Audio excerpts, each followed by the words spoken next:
जैसे जैसे मतगणना की तिथि नज़दीक आ रही है, चाई चौपालों पर चर्चा जोरों पर है।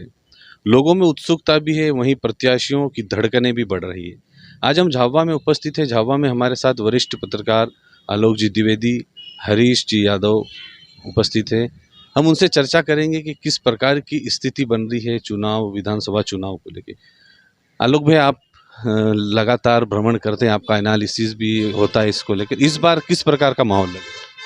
देखिए, अपन जहाँ तक झाबुआ, थानला और पेटलावद की बात करते हैं तो जिस प्रकार से वोटिंग प्रतिशत आया है और महिलाओं ने इस बार जो बढ़ चढ़कर हिस्सा लिया है, तो परिणाम में भी आपको देखने को मिलेगा कुछ ना कुछ। लेकिन जिस प्रकार से हम कई चुनाव हमने देखा है, जिस प्रकार इस बार जो चुनाव हुए हैं वे काफ़ी साइलेंट मोड पर है। मतदाता भी ईवीएम में क्या करके आया है यह बताने को तैयार नहीं है। बस बीजेपी की बात करता है तो बोलता है फूल को वोट दिया, कांग्रेस की बात करते हैं तो बोलता है कि हाथ के पंजे को दिया। तो कुल मिलाकर मतदाता ने जो ईवीएम में किया है वह वो बताने के लिए तैयार नहीं है कि वह किसके साथ गया है।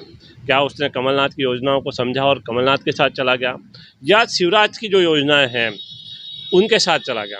अब जैसे कर्मचारियों के भी रुझान आने लगे हैं कि कहीं ना कहीं कर्मचारी इस बार कांग्रेस का पलड़ा भारी होते दिख रहा है, खासतौर पर जो पेंशन योजना दिखाई दे। तो हमको भी एक ऐसा रुझान मिल रहा है कि जब कर्मचारियों की वोटिंग खुलेगी तो कहीं ना कहीं कांग्रेस बीजेपी पर भारी दिखाई देगी। इस प्रकार का रुझान लग रहा है अभी जो आ रहा है। अब मतदाताओं की इस बार की खामोशी सरकार के साथ है या सरकार के विरोध में है, ये हमको 3 तारीख को पता चलेगा। लेकिन देखिए, हम विधानसभा वार भी आपसे बात कर लेते हैं कि झाबुआ में विक्रांत भूरिया ने जिस प्रकार से चुनाव लड़ा, क्योंकि उनकी प्रतिष्ठा पूरी दांव पर थी। इस बार का चुनाव उनके लिए काफ़ी अहम है। तो उन्होंने एक एक चीज़ को गंभीरता से समझा है। फलिये में गए हैं, वोटिंग स्थल तक गए हैं, मतदाताओं से रूबरू हुए हैं और एक अलग ही रूप में विक्रांत भूरिया दिखे। अब भानु भूरिया की बात करते हैं तो देखिए, भाजपा में इस बार मिसमैनेजमेंट काफ़ी दिखाई दिया। इवन कि आप झाबुआ शहर देख लीजिए, बूथों पर बैठने के लिए कई जगह पर कार्यकर्ता नहीं थे।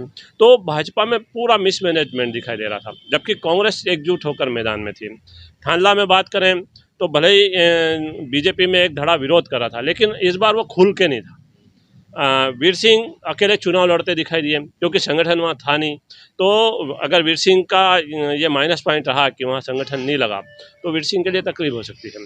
लेकिन कल सिंह के लिए तकलीफ है कि जो साथ में रहने वाले थे उन्होंने भीतरघात कितना किया। क्योंकि इस बार के चुनाव में मुझे ऐसा लगता है कि जिसका जितना बड़ा भीतरघात उसकी उतनी बड़ी हार। चाहे आप झाबुआ सीट ले लें, चाहे आप थानला ले लें, चाहे पेटलावद में साइलेंट वोटर दिखाई दे रहा है। हालांकि जीत के दावे कांग्रेस भी कर रही है, बीजेपी भी कर रही है, लेकिन जो एक दूसरे प्रत्याशी खड़े हुए हैं वे भी दोनों के लिए चुनौती है, आप भी चुनौती है। तो ये किसके वोट काटेगी, आप किसके वोट पे प्रभावशाली रहेगी, यह भी हमको 3 को पता चलेगा। अगर आपने कांग्रेस के वोट बैंक में सेंध लगाई है तो आप सोचिए कि वो भाजपा के लिए फायदेमंद होगा। लेकिन जो सारंगी क्षेत्र से जो एक प्रत्याशी खड़े हुए हैं, जो इंजीनियर थे और त्याग पत्र दे के खड़े हुए हैं, उन्होंने किस वोट में सेंध लगाई है। अगर उन्होंने बीजेपी के वोट में ही सेंध मारी कर दी तो निर्मला के लिए खतरा हो सकता है। तो पेटलावद की जो सीट है उसका गणित इस बात पे है कि जो आप पार्टी और जो निर्दलीय खड़े हुए हैं उन्होंने किसके वोट में सेंध मारी करी है। थानला आपकी साफ है कि भाजपा और कांग्रेस में सीधी टक्कर है, झाबुआ आपकी साफ है कि भाजपा और कांग्रेस में टक्कर है। लेकिन बूथ मैनेजमेंट में इस बार भारतीय जनता पार्टी कहीं ना कहीं कमज़ोर साबित होती दिखाई दी है, क्योंकि भारतीय जनता पार्टी का जो आधार स्तंभ है वो है बूथ मैनेजमेंट। लेकिन इस बार कांग्रेस बूथ मैनेजमेंट में भारतीय जनता पार्टी पर भारी दिखाई दे रही है। तो इससे हम एक मोटा सा आकलन इस प्रकार से लगता है कि जो जीत हार का गणित होगा तीनों विधानसभा में, चाहे बीजेपी जीते चाहे कांग्रेस जीते, लेकिन जीत का अंतर बहुत कम रह सकता है। जी, तो आपने सुना आलोक भैया को कि उनका जो एनालिसिस है कि मतदाता है साइलेंट है और कहीं न कहीं भीतरघात की भी संभावना बनती है। विशेषकर भाजपा को लेकर उन्होंने ये बात कही है। भाजपा और कांग्रेस दोनों में भीतरघात है। कांग्रेस में कहीं न कहीं उनका प्रतिनिधित्व करते हुए बड़े नेता नज़र नहीं आए। हमारे बीच हरीश जी यादव है। हरीश भैया, आप किस प्रकार से देखते हैं इस बार के चुनाव? इस बार का चुनाव जनता जो है, जो मतदाता है वो बिल्कुल साइलेंट है। आप किसी भी पार्टी के अपेक्ष में बात करेंगे या चाहे कांग्रेस की करेंगे तो कांग्रेस के पक्ष की वो भी बात करेगा कि हमने वोट दिया है। वहीं अगर बीजेपी की बात करेंगे तो बीजेपी जैसी बातें करेगा।